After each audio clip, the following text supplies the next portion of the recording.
waaw yow tamit justification yi nga xamante ne nii moom Aminata Touré moom la daal di génne le pourquoi mu daal di am collaboration ak Ousmane Sonko ak le président de la République Bassirou Diomaye Diakhar Faye. waaw bon Aminata Touré xam naa ni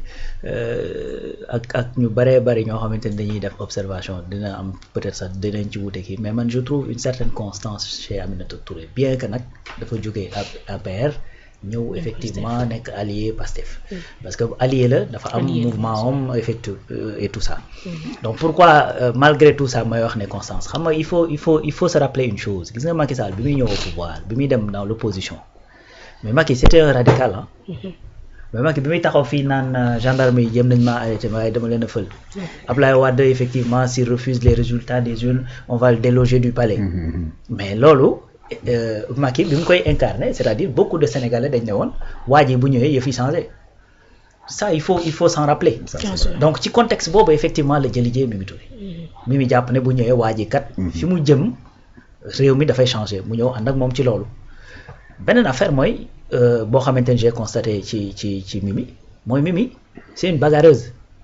Mimi day jigéen Ousmane Sonko di góor mais sorante wuñu ay personnalité c'est-à-dire c'est une bagarreuse pourquoi je dis c'est une bagarreuse gis nga bu lay contre da lay contre ba ñëpp xam ne da la contre bu ànd ak yow day ànd ak yow ba ñëpp xam ne daa ànd ak yow loolu également il faut lui reconnaître tey Ousmane ba muy ànd ak Barth ku ne xam na ni Ousmane daa ànd ak Barth ba mu ko bàyyee tamit ku ne xam na ni da ko ba c'est-à-dire Mimi aussi elle est loolu da nga koy gis ci moom te nag li Eumeu Sène di wax souvent jàmbaar day bëgg jàmbaar n'est-ce pas beneen affaire mooy Mimi dafa dem à l'Assemblée nationale ñu bàyyi ba jour élection bi ñu war a installer président 15 minutes avant ñu woo ko téléphone ne ko finalement duñ la ko def cela donne quel indication mooy que ni APR da ko utiliser parce que c'est une femme ku ne xam électorat féminin bi ni nga xamante ni moom la mel ci réew mi ñu xam ni opposition bi ngi am doole à travers Yewwi bu ñu deful ndànk danañ tembo ñu ne nañ jël ab jigéen jiital ko ci liste bi dana tax effectivement certainement l'électorat femme basculer ça c'est un deuxièmement mooy APR ak quand je dis APR mooy Macky dafa utiliser Mimi Touré xam nga pour lan ndax sa crédibilité pourquoi je dis ndax sa crédibilité voilà quelqu'un qui a été ak Macky Sall pendant combien d'années 11 ans nga nekk ci pouvoir Macky Sall 11 ans ah ñëpp ñi nga xamante ne dañoo nekk ci ay ministères yoo xamante ne ay ministères de souveraineté la amul kenn kuñ ci déggul ci scandale du Amadou Ba du Abdoulaye Daouda Diallo du Malick Sall du nu ma koy tuddati Ismaïla Madior et cetera c'est-à-dire yow ministère ya nga jaar sax ah da ngay dégg ne effectivement am na fay scandale ba ci ministère des affaires étrangères bi nga xamante ne daf fa jaar mais yow nga mën a taxaw ne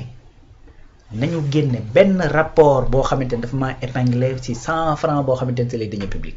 ben am na ko muy fàttali nañ ma wax 15 ans yi ma def impôt ku ma jox fukki dërëm ma jël ko na génn sur la place publique. Sonko fëgg na dënnam. comment ça se fait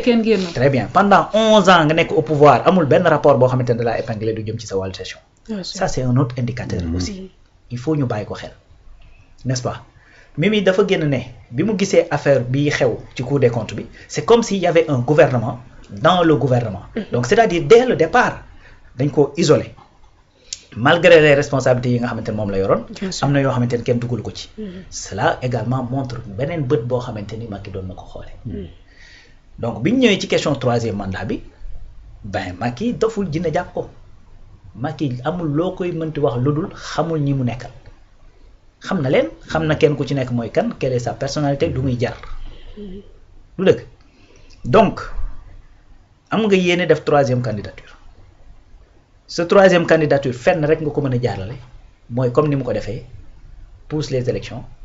pour nga mën ko def qu'est-ce qu'il faut il te faut une assemblée nationale à ta solde et assemblée nationale boobu à ta solde il faut qu'il y ait à la tête quelqu'un boo xamante ni boo ko nee defal mu def boo ko nee bàyyil mu bàyyi mais ku ne xam na ni Mimi du koo xamante ni danga naa ko defal mu def bàyyil mu bàyyi c'est-à-dire day def selon jàpp na ni lii mooy dëgg wala mu bàyyi selon jàpp na ni loolu du dëgg donc tey boo amee personnalité bu am poigne comme Mimi Touré bu ko tegoon à l'Assemblée nationale bis bu neen pousse leen élection yi nañ pousse élection yi ñu jaarale ko assemblée mu bañ dafay bañ donc loolu doo nga tax effectivement ñu utiliser ko ñoom ba nga xamante ni am na liñ bëgg ñu jël ko pousse ko teg fa koo xamante ni mën nañ ne moo gën a nooy boo ko def looy mu def boo ko bàyyi looy mu bàyyi donc loolu yëpp nag combiné ben li mu def tout simplement mooy dem yoonam. donc bi mu demee nag encore une fois le premier ministre Ousmane Sonko président de PASTEF ak le président de la République bii di Bassirou Diomaye Faye maanaam wàcc ñu ba tey nag la ñuy xool maanaam képp koo xamante da nga nekkoon fële dañ jàpp ne ku jug nga ko. voilà danañ la woo boo amee compétence liggéey ak yow.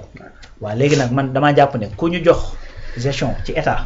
lii mën a prouver jub nga ak juboo mooy que ni ndax am na rapport bu ne da ngaa def am ndëngte ci la nga doon liggéey ou pas.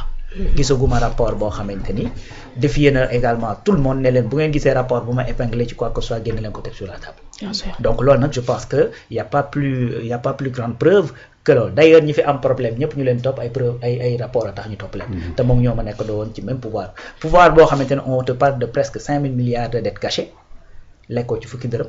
on te parle de 143 milliards qui disparaissent de comptes yoo xamante ne ay DAT la. on te parle de plus de 114 milliards yoo xamante ne ci affaire Sogepa yoo xamante ne kenn gisu ko.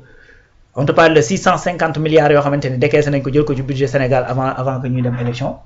ainsi de suite malgré tout ça ñu ne amul rapport bu la épinglé man pour man kooku au moins bu ñuy seet ñu jub ñi ci ancien régime bi mën nañ laa génne teg la ne boole la ci. donc loolu encore une fois je pense que moo tax match bi yomb ça a matché très facilement entre effectivement Ousmane Sonko ak Mimi Touré parce que encore une fois comme je l'ai dit jàmbaar dafay bëgg jàmbaar. te Mimi Touré ku ne xam na ni voilà donc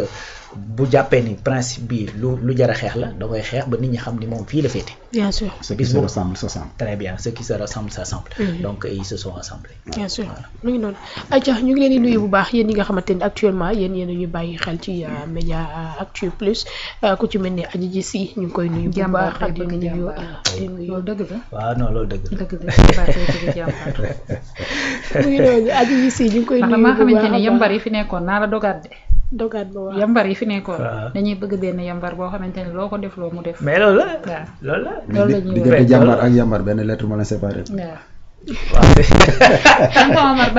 benn lettre la mais ça fait beaucoup de différence. bàyyi naa différence bu gànd moo réeré. ayca bi ngi noonu ñu ngi nuyu bu baax Adji Ji Si di nuyu Mayoro Guèye di nuyu bu baax David bu Sonko Fatou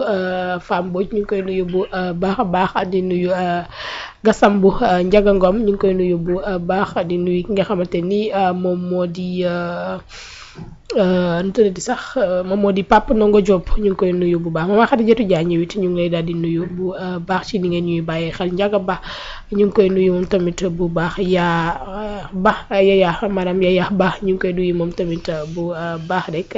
di nuyu bu baax ki nga xamante ni moom moo di Fatou Tunkara 221 sunu biir ñu ngi koy daal di nuyu moom tamit bu baax yéen ñëpp rek ni ngeen ñuy bàyyi xel Mansour Sarr moom it mi ngi ñuy bàyyi xel ñu ngi koy nuyu bu baax rek yéen ñëpp rek.